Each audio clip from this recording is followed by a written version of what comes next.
shortest possible time. So let's get started. Our question for today is, can anyone score 79 and above or not? And the answer to this question is yes, anyone can get more than 79 provided that they are careful about a few factors which can affect their score in the test and be able to gain some skills which can help them to reach that place. That's what we are going to discuss in detail now. So the first thing here is, remember that it's not just about tips and tricks. This is one of the misunderstanding many people have. If I learn certain tricks, then I'll get the score. Tips and tricks can enhance your score by a few points, but they cannot make your score jump from 40 to 90 overnight. Actually, you need a balance of skills and strategies. And what that means is you need to learn certain skills and make sure that you also know certain tips and tricks so that you can use these skills in the right way, and without wasting much time, you can get your score. So how can we do that? What are these skills? What should you learn for your test? And does it mean that you need to have some in-depth understanding of English language, or we can actually make it more efficient by focusing on certain types of skills only and then apply certain tips and tricks? So let's have a look at that. When it comes to skill, for this test, you have to have a basic understanding of 4 different skills, which are vocabulary, grammar, spelling, and pronunciation. Anyone preparing for this test must have a good understanding of these 4 skills, must be able to use these skills in the right way. Okay, when it comes to skills, we all know that learning these things are actually quite difficult. I'm a non-native speaker myself, and I had to learn all these skills one by one. And because of that, I have a first-hand experience of how confusing and tiring learning these skills can be. But at the same time, because of my experience of teaching English for the last 14 years, as well as teaching PTE for the last 5 years, what I know is you don't need to learn all the words in English, and you don't need to learn all the rules in grammar. That means you need to be focused. There are certain things you have to learn, and there are certain things you have to master. So when it comes to vocabulary, for example, you have to learn collocations. This collocation list is provided by Pearson. It has 2,500 different collocation combinations that you have to go through. You don't need to memorize any of them. You just have to go through them a couple of times until you start feeling more familiar with them. Once you feel familiar, that's how you'll be able to use them in the exam and get the score you desire.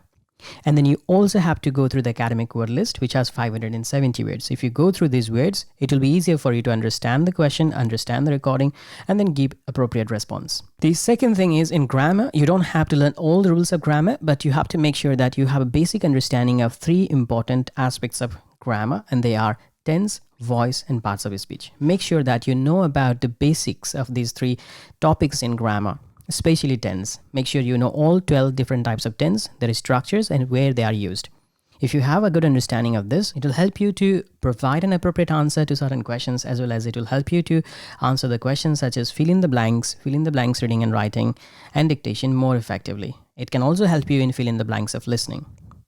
Parts of speech is extremely important when it comes to answering fill in the blanks question in reading. We have 8 different parts of speech, and you need to have a basic understanding of at least 4 of them, which are noun, verb, adjective, and adverb. So how much time perhaps it will take if you have to go through all of this? I think just around 1 hour. And then after that, you just have to revise it a couple of times and you will not have any problem. So whenever somebody mentions grammar, we feel scared because we feel like grammar is really complicated and perhaps we'll not be able to cover all of them or understand all of them. And as I said, you don't have to understand everything, but you just have to make sure that your practice, your approach is focused and you have a good understanding of these 3 topics at least. And then after that, you can start applying them while answering the questions. And for this, you can take help of your tutor if you are going to an institute, or otherwise there are many videos on YouTube which you can watch and learn from them as well. The next thing I mentioned was spelling. Spelling is quite crucial because there are certain questions where unless you spell the word correctly, you don't get any points at all.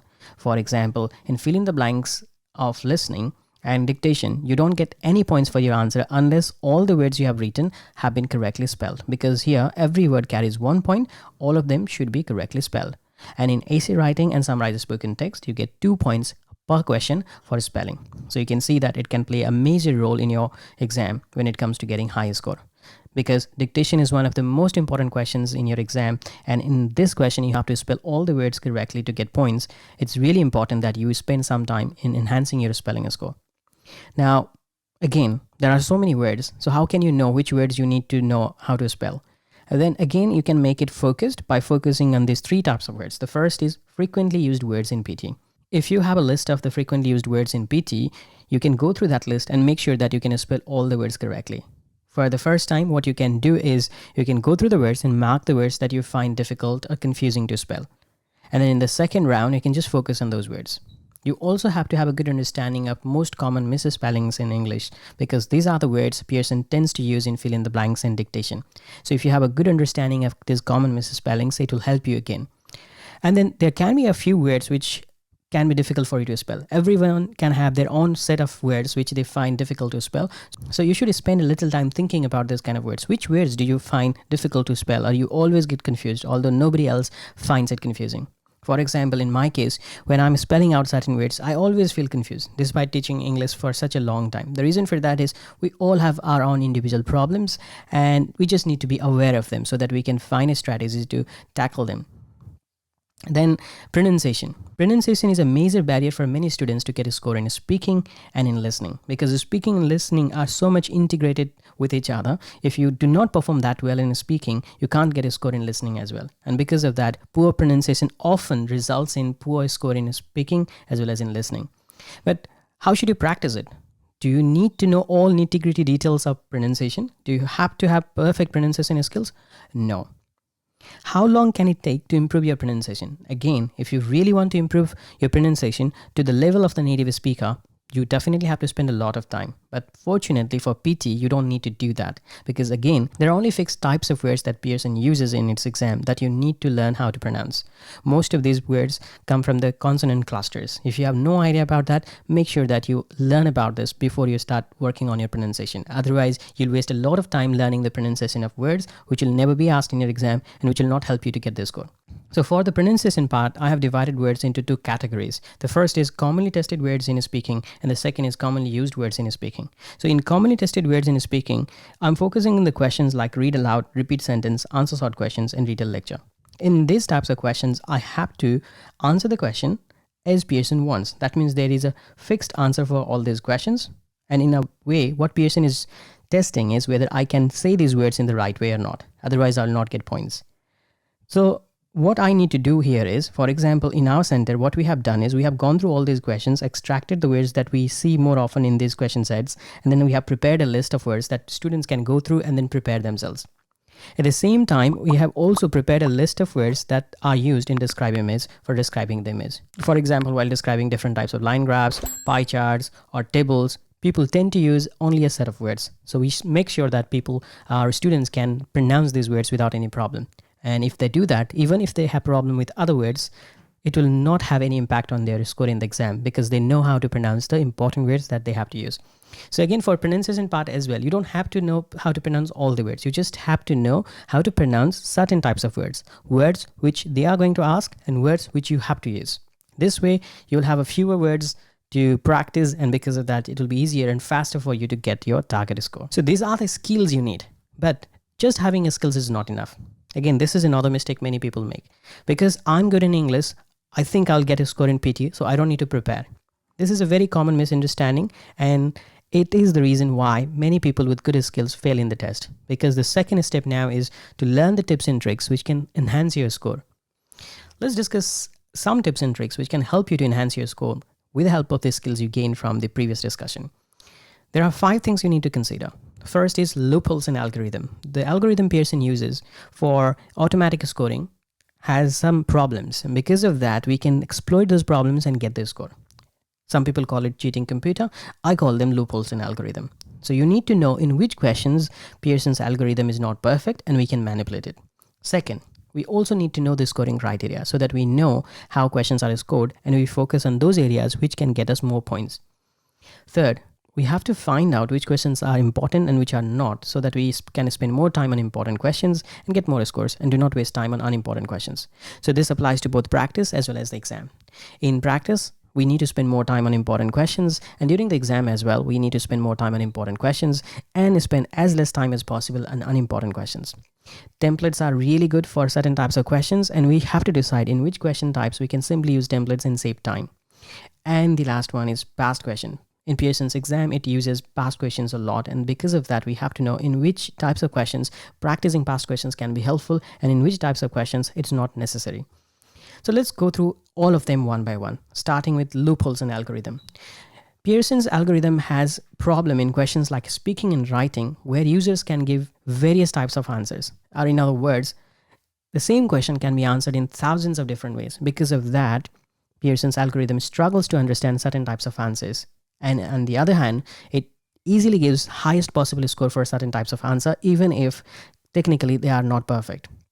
So which are these types of questions where we can manipulate the algorithm? In speaking, these questions are retail lecture, describe image, and answer short questions. If you learn certain tricks in these types of questions, you can easily fool the computer and get the score you desire without developing the skills of English required to use it effectively. Which means if you are preparing for this test, for the speaking part, learn the tricks which can beat the computer. For this, you can refer to some of the videos I have made earlier, or if you are one of our students and you still feel like, I think I need to polish on this area, get in touch with us so that we can help you with these skills. On the writing side, summarize written text, summarize spoken text, and essay. All these three questions can be answered perfectly even if we don't have perfect skills.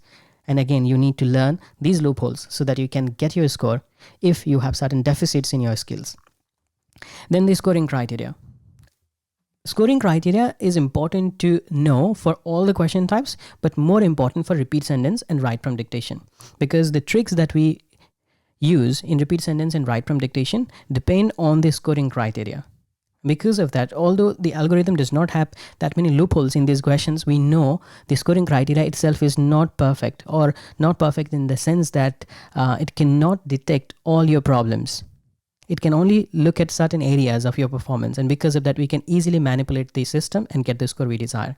So make sure that you are aware of these loopholes based on the scoring criteria and try to apply them in your exam. That way you will be able to get the score you desire in these two question types. Then templates. Templates are quite useful because they make the process of answering the question faster as well as easier. And you can use templates in certain types of questions. For example, in speaking, in retail lecture, and describe image, you can easily use the templates which fulfill all the criteria for getting high score. And then make sure that you have got feedback on using the template from one of your tutors or from someone who knows better than you. While using templates, just be careful about one thing. Not all the templates are equally useful, or not all the templates address all the criteria of scoring. You need to make sure that the template you are using is of the highest possible quality. And don't use template just by memorizing it. Learn how to use it. Learn how to complete the gaps in the template. Learn how to modify it according to the question type. Just copying the template from one of your friends and then using it in the exam can actually do more damage, especially if you are not aware of the important ideas that you need to integrate in the template. So make sure that while using the template, you also know how to modify it according to the question and what are the limitations of the template so that you know when not to use it. Past questions are really helpful because Pearson uses past questions a lot in its exam. But then you need to be careful not to depend too much on past questions for two reasons. First, there is no guarantee that you will get your questions from the past questions because at any time Pearson can use new question sets. And second is, practicing or memorizing past question may not be useful for certain types of questions. So in which types of questions you should practice past questions more than anything? In reading, read a paragraph, fill in the blanks and fill in the blanks, reading and writing. In these three questions, if you practice past question, not only these questions make you familiar with the exam question pattern as well as the difficulty level, sometimes the same question might appear in the exam, making it easier for you to answer these questions. Essays also repeat all the time. So going through these essays can help you be prepared with the content for the exam, and dictation is another question type where questions repeat a lot. So in these three types of questions, in reading, essay, and dictation, I think you should spend a little time practicing the past questions, but not by memorizing it, but by gaining the concepts required to answer these questions, learning the tips and tricks to answer these questions. Questions also repeat in speaking and writing as well. For example, in retail lecture, describe image, answer short questions, as well as summarize written text, summarize spoken text, and essay writing. Out of these 6 questions, except for essay writing, in all the other 5 questions, it's not a good idea to memorize the answer or spend too much time with the past questions because all these 5 question types can be easily answered by using certain tips and tricks. So rather than wasting your time memorizing the answers, you can actually learn the tips and tricks so that no matter what they use in the exam, you can answer them. Alright, so this is all about what you can do to get more than 79 in the exam. This is just a brief discussion of what should be done. But of course, everyone has their own style and their own strengths and weakness. You need to identify them and prepare your plan accordingly. That's what we do at Roman PT. We make sure that we know you. We know you in terms of your strength and weakness so that we can find the opportunities for you, so that we can tell you the right kind of tips and tricks that can work for you. Always remember that what works for others may not work for you. So you have to be really, really specific when it comes to learning new strategies for your exam. At the same time, English is such a vast language. So you have to be really focused when you are trying to learn skills. You need to create a balance between your skills and tips and tricks so that you can easily get your desired score, even if that is more than 79, or for that matter, even 90. If you found this video useful, please like the video and share it with your friends. And if you do not want to miss future videos, please hit the subscribe button and click the bell icon. Until my next video, have a good time and all the best.